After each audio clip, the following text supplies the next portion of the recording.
Hey everyone, welcome back to the channel. In today's video, I'll show you how to transfer crypto between wallets step by step. This method works for most wallets like Trust Wallet, MetaMask, or Binance. So first, open the wallet from which you want to send crypto. Now tap on the Send option. Next, you need the receiving wallet address. So go to the wallet where you want to receive the crypto. Tap on Receive and copy the wallet address or scan the QR code.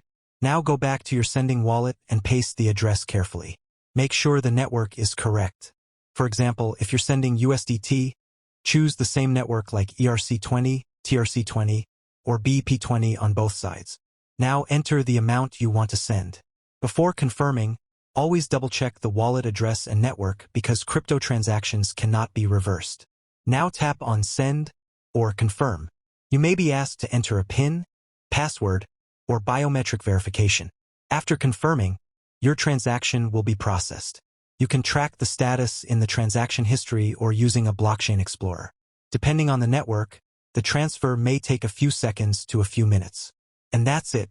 That's how you can transfer crypto between wallets safely. If this video helped you, don't forget to like, subscribe, and share this video. Thanks for watching, and I'll see you in the next one.